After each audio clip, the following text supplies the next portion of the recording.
Hello everyone, আশা করি তোমরা সবাই খুব ভালো আছো, সুস্থ আছো। দেখতেই পাচ্ছ বন্ধুরা, আমি কিন্তু বিকেল থেকে আমার ব্লগটা স্টার্ট করেছি। গুড ইভিনিং বন্ধুরা। আর কাল যেহেতু ষষ্ঠী পুজো, তাই সবাইকে জানাই, আর জামাই ষষ্ঠী, সবাইকে জানাই জামাই ষষ্ঠীর অগ্রিম শুভেচ্ছা ও অভিনন্দন। কালকের দিনটা তোমরা সবাই খুব খুব ভালোভাবে কাটাও। আর সোনামা যেহেতু ষষ্ঠী তলায়, ষষ্ঠী মায়ের ওখানে মানসা আছে যে যারা ষষ্ঠী পুজো করতে আসবে সবাইকে নাড়ু, মুড়কি, মিষ্টি এগুলো দেওয়া। তাই দেখতে পাচ্ছ মা কিন্তু বিকেলে স্নান টান করে একদম ফ্রেশ হয়ে নারকেলটা কুড়ে নিয়েছে। আর অনেকগুলো নারকেল তো একা কুড়তে মারও ভীষণ ভীষণ কষ্ট হয়েছে। আর মা নারকেলটা কুড়ে এইভাবে চিনি আর গুড় দিয়ে ভালো করে মাখিয়ে নিচ্ছে। আর এইভাবে মাখিয়ে নিলে কিন্তু বেশ ভালোই হয়। আর উনুনের পাড়েই করবে। আমি মাকে বলেছিলাম যে বিকেলের দিকে করো, কারণ সকালে বা দুপুরের দিকে করতে গেলে এত গরমে উনুন পাড়ে একদমই বসা যাবে না। কারণ যেহেতু নাড়ুটা গ্যাসে অতটা ভালো হয় না, যেহেতু অনেকটা পরিমাণে না গ্যাসে হতে চাবেই না, আর অনেক টাইম লাগবে। তাই মাকে বলেছিলাম যে উনুনে করতে। দেখতে পাচ্ছ মা করছিল, তারপরে মাকে বললাম ঠিক আছে তুমি ওঠো, আমিও এবার করছি দেখতে। আর নারকেলের নাড়ু বানাতে গেলে কিন্তু ভীষণ হাতে ব্যথা হয়ে যায়, কারণ এত নাড়তে হয়, নেড়েই যেতে হয় বারবার কন্টিনিউয়াসলি। না নাড়লে পুড়ে যাবে, আর পুড়ে গেলে কিন্তু নাড়ু একদমই ভালো লাগে না, আর একটা পোড়া পোড়া গন্ধ চলে আসে। পোড়া জিনিস কিছুই ভালো লাগে না। আর দিদির তো পক্ষে সম্ভব না উনুন পাড়ে এসে এগুলো করার, কারণ সোনামা কান্না করে, সোনামাকে রেখে আসা সম্ভব না। তাই মাকে বললাম আমি করে দিচ্ছি, আর নাড়ু বাঁধার সময় কাউকে ডেকে নেবে, কারণ একবারে তো অত নাড়ু দুজনে মিলে বাঁধা যায় না, তার জন্য। আর তোমাদের সাথে গল্প করতে করতে দেখতে পাচ্ছ আমার নারকেলে যে জলটা ছিল না, জলটা কিন্তু অনেকটা শুকিয়ে গেছে। এখনো কিন্তু নাড়ুর পাক কিছুই হয়নি, এখনো অনেকটা টাইম নেড়েই যেতে হবে।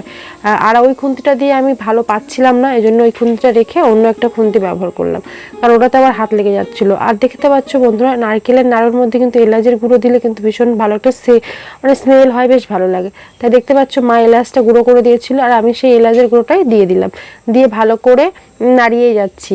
আর দেখতে পাচ্ছ বন্ধুরা, আমার কিন্তু চারিপাশে একদমই লেগে যায়নি, কারণ যেহেতু আমি কন্টিনিউয়াসলি নেড়েই যাচ্ছি এই জন্য। আর তোমরা ভিডিওটা দেখতে থাকো, কন্টিনিউকে স্কিপ করো না, তোমাদের কিন্তু ভীষণ ভীষণ ভালো লাগবে। ততক্ষণ নাড়ুটা হতে থাকুক।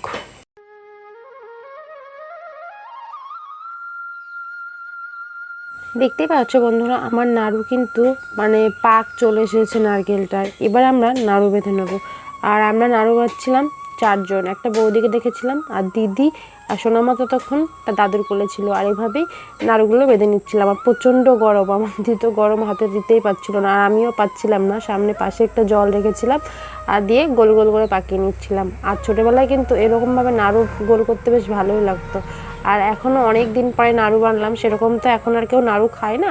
নর্মালত শুধু পুজো হলে বা লক্ষ্মী পুজোতেই সবাই নাড়ু বাঁধে, আমরাও তাই করলাম। দেখতেই পাচ্ছ নাড়ু কিন্তু আমাদের একদম কমপ্লিট হয়ে গেছে। আর দেখতে কেমন লাগছে অবশ্যই কিন্তু কমেন্ট করে জানিও। আর অনেকগুলো নাড়ু হয়েছিল, ছোট বড় করে অনেকগুলো করেই হয়েছে। আর এই যে নাড়ুর এবং লাস্ট ফাইনাল লুকটা তোমাদের দেখিয়ে দিলাম।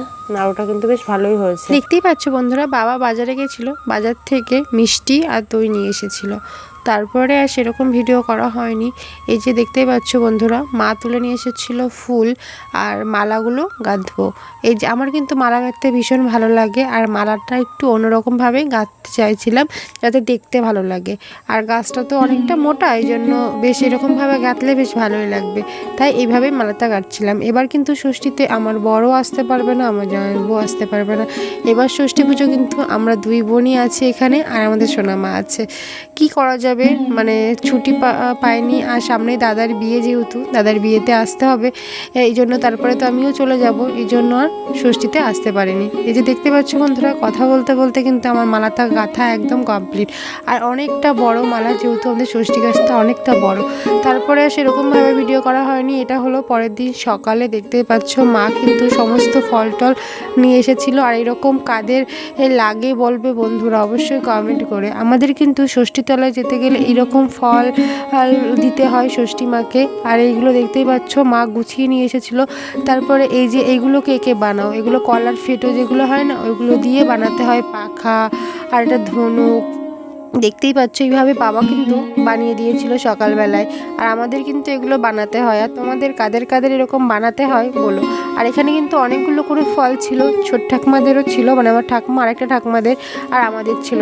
তাই দেখলাম আমি এগুলোকে বেছে সুন্দর করে গুছিয়ে রাখি একটা থালার উপরে, আর ঠাকুমাদেরগুলোও ঠাকুমাদের দিয়ে আসবো, তার জন্য গুছিয়ে নিচ্ছিলাম। আর এখানে কিন্তু অনেক রকমের মানে ফল রয়েছে, 5 রকমের। এখানে জাম আছে, আম আছে, পেয়ারা আছে, খেজুর আছে, এইগুলোই লাগে, যাবতীয় এইসব ফলগুলোই লাগে, খেজুর, আম, আর হলো বন কাঁঠালও লাগে, কিন্তু এবার আর বন কাঁঠাল পাইনি, কী করা যাবে না পেলে।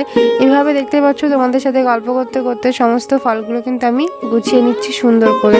আমার বেশ ভালো লাগে পুজোর যে কোনো কাজ করতে আর পুজোর যে কোনো কিছু গোছাতে। তোমরা ভিডিও যতক্ষণ কন্টিনিউ দেখতে থাকো, আর তোমরা অবশ্যই কমেন্ট করে বলো তোমাদের এর মধ্যে কার কার এইরকম ষষ্ঠীতলা এরকম কাঁচা ফল নিয়ে যায়, অবশ্যই কিন্তু বলতে ভুলো না। আর তোমরা কে কোথা থেকে আমার ভিডিওটা দেখছো সেটাও কিন্তু অবশ্যই জানিও আমাকে। দেখতেই পাচ্ছ বন্ধুরা, আমি কিন্তু স্নান টান করে চলে এসেছি। আমি কিন্তু এখনও চুলটাও চিরুনি করিনি, কারণ যেহেতু সকালবেলা উঠে কারেন্ট চলে গেছিলো, এই জন্য সমস্ত কাজ লেট হয়ে গেছে। সোনামারও এখনও স্নান হয়নি, ওরও ঘুম পাচ্ছিল। আর আমি ভাবলাম যে চুলটা ততক্ষণ বাঁধাই থাক, আমি ততক্ষণ আলতাটা পরে নিই। আর গরমে সত্যি কথা বলতে একদম কিচ্ছু ভালো লাগছিল না, আর প্রচুর প্রচুর গরম পড়ছিল। দেখতেই পাচ্ছ বন্ধুরা, তোমাদের সাথে কথা বলতে বলতে কিন্তু আমার আলতাটাও পরা হয়ে গেছে। আর আলতা পরতে তো আমি ভীষণ ভীষণ ভালোবাসি, আর তোমরাও তো সবাই ভালোবাসো আলতা পরতে, তাই না বলো বন্ধুরা? দেখতেই পাচ্ছ আলতা পরে পাটা কত সুন্দর লাগে।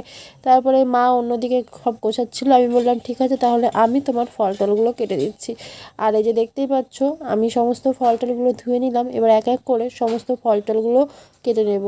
যেহেতু ষষ্ঠীতলায় কী বলো তো, অনেকে একটা টাইমে এসে পুজো করবে, তো এবার কে কখন আসবে সেটা তো আর বলে বোঝা যায় না বা জানাও যায় না, এই জন্য সবাইকে যেতে হবে তাড়াতাড়ি। এই জন্য ভাবলাম মাকে একটু হেল্প করে দিই, মা একা একা কত করবে, সব দিকে করছে, আর গরমে সবারই অবস্থা খারাপ হয়ে যাচ্ছে। এই জন্য আমি দেখতে পাচ্ছ এক এক করে সমস্ত ফলগুলো কেটে নিয়েছি, আর মা কিন্তু সমস্ত তাছাড়া গুছিয়ে নিয়েছে, আগের দিনও গুছিয়েছিল। আর মাকে এটাই বলছিলাম যে তরমুজটা কিন্তু লাল না সেরকম। বাবা কালকে ফলও নিয়ে এসেছিলো, সেগুলো তোমাদের সাথে আর শেয়ার করা হয়নি, কারণ ঠাকুরের ওখানে দেবে ফল তো লাগবেই, এই জন্য ফলও কেটে নিচ্ছি।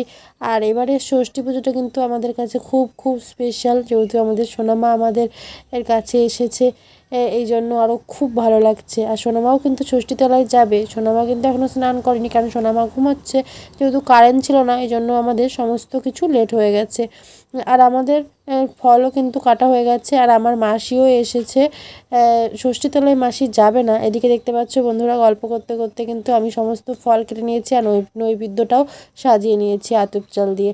এক থালাতে নিয়েছি, কারণ যেহেতু আমাদের বাড়ি থেকে একটু দূরে, টেনে নিয়ে যেতে একটু প্রবলেম হবে। আর এই যে দেখতে পাচ্ছ ধামাই করে মা নিয়ে নিয়েছে খই, মুড়ি, চিড়ে, নাড়ু, মুড়কি, মিষ্টি, আর কলা, আর মানে পুজো করতে যা যা লাগে সমস্ত কিছু কিন্তু আমরা গুছিয়ে নিয়েছি। হ্যালো বন্ধুরা, good morning, welcome back to my channel রিয়া007-এ সবাইকে স্বাগত, অনেক অনেক ভালোবাসা। আশা করি তোমরা সবাই খুব ভালো আছো, সুস্থ আছো। আমিও ভালো আছি, সুস্থ আছি। আমার নতুন একটা ভিডিওতে অনেক অনেক স্বাগত, আর অনেক অনেক ওয়েলকাম। আশা করি আজকের ভিডিওটা তোমাদের খুব খুব ভালো লাগবে। আর জামাই ষষ্ঠীর অনেক অনেক শুভেচ্ছা। আজকের দিনে তোমরা সবাই খুব খুব ভালোভাবে কাটাও। আর দেখতেই পাচ্ছ বন্ধুরা, আমি কিন্তু সকাল সকাল একদম রেডি হয়ে গেছি, আর রেডি হয়ে যাব ষষ্ঠীতলায়, যেহেতু আমাদের সোনামায়ের আজকে মানসা আছে ষষ্ঠীতলায়, তার জন্য যাব। আর যা গরম পড়েছে, গরমে আর ভালো থাকা সম্ভব নয়, জামাই ষষ্ঠী আর এত গরম, মানে জামাইদের অবস্থা পুরো নাজেহাল করে দেবে। তাহলে চলো ভিডিওটা কন্টিনিউ দেখতে থাকো, স্কিপ করো না। আজকের ভিডিওটা তোমাদের খুব খুব ভালো লাগবে। আর আমি ষষ্ঠীতলায় গিয়ে কী করি আর কীভাবে আমাদের এখানে পুজো হয়েছে তোমাদের সঙ্গে অবশ্যই অবশ্যই শেয়ার করব। তাহলে চলো তাহলে। দেখতেই পাচ্ছ বন্ধুরা, আমরা কিন্তু ষষ্ঠীতলায় চলে এসেছি। আর এই শাড়িটা কিন্তু দিদি দিচ্ছে, কারণ সোনামার মানসা ছিল যেহেতু ষষ্ঠী মাকে শাড়ি পরানো। দেখতে পাচ্ছ ষষ্ঠী মাকে শাড়ি পরানো হয়ে গেছে, আর ফুলের মালাটাও কিন্তু ষষ্ঠী মাকে পরিয়ে দেওয়া হলো। আর এই যে সমস্ত কিছু সবাই এবার গুছিয়ে নিচ্ছে, আর কত সুন্দর লাগছে শাড়িটা পরে, তাই না বলো? আর সবাই কিন্তু সাজিয়ে গুছিয়ে নিচ্ছে, কারণ এখানে সবার বাড়ির বউরা, মেয়েরা সবাই এসে এখানে পুজো করে। আর এখানে একজন গোপাল দিয়েছে, গোপালটা বেশ ভালো লাগছে, কিউট। আর গাছটা কিন্তু অনেকটা মোটা, আর গাছের ডাল কিন্তু অনেক ছিল, কিন্তু চারিপাশে সবাই কেটে দিয়েছে, এই জন্য সোনামা এখনও আসেনি। আমি টোটোয় করে এসেছিলাম, কারণ বাড়ি থেকে 2-3 মিনিট হেঁটে আসলে 5 মিনিট মতো লাগে, এই জন্য হেঁটে আসতে পারবো না রোদের মধ্যে, এই জন্য আমরা টোটোতেই এসেছি। আর এই যে দেখতেই পাচ্ছ সবাই কিন্তু পুজো করছে, এদিকে ঠাকমাও পুজো করছিল। আর এই নিয়মটা কাদের কাদের আছে, চুল দিয়ে আম ঘষতে হয় আর দুধ দিয়ে ধুয়ে দিতে হয়, এটা কিন্তু আমাদের মধ্যে আছে। আর কাদের কাদের এরকম ষষ্ঠী পুজোর নিয়ম আছে অবশ্যই বলো।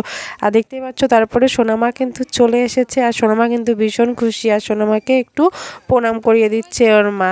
আর গরমের মধ্যে না ভীষণ কষ্ট হচ্ছিল, ভীষণ গরম পড়ছিল, তাও তো গাছের নিচে একটু মানে হাওয়া ছিল, এই জন্য অতটা কষ্ট হচ্ছিল না। মাম্মামের কিন্তু প্রচুর ঘামেও, আর ও ঘেমে যাচ্ছিল। সোনামাকে বলছিলাম সোনামা তাকাও, ও তাকাচ্ছিলই না, কিন্তু ও অন্যদিকে ব্যস্ত। মানে ওর ঘুম থেকে তুলে নিয়ে এসেছে তো, ওই জন্য ওর বিরক্তি লাগছে। দেখতেই পাচ্ছ বন্ধুরা আমরা কিন্তু দাঁড়িয়েছিলাম, এদিকে মা কিন্তু সবাইকে খই মুরগি বিলাচ্ছে। আর এইরকম খই মুরগি মানে সমস্ত বউদেরই কোচের আঁচল পেতে নিতে হয়। আর দেখতে পাচ্ছ আমাকেও দিয়েছিল, আমিও নিয়েছিলাম, আর এগুলোই মাকে ঢেলে দিলাম, যাতে আমি ধরে রাখতে পারছিলাম না এই জন্য। তোমরা তো তখন ভিডিওটা দেখতে থাকো। দেখতেই পাচ্ছ বন্ধুরা সবার কিন্তু পুজো দেওয়া একদম কমপ্লিট হয়ে গেছে, আর এখন সবারকে কিন্তু প্রসাদও বিতরণ করা হয়ে গেছে। এবারে আমরা চলে যাব বাড়ি।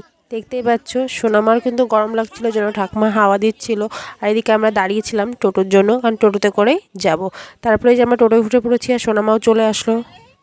হাই ফ্রেন্ড, আমাদের পুজো করা হয়ে গেছে, আর আমরা এই যে বাড়ি চলে আসছি। দেখতে পাচ্ছ সিঁদুর, আর এত গরম পুরো ঘেমে গেছি। আর দেখতে থাকো ভিডিওটা। এই যে কেমন লাগলো আজকের ভিডিওটা অবশ্যই জানিও। আর এই যে চেঞ্জ করে নেবো, ভীষণ গরম লেগে গেছে।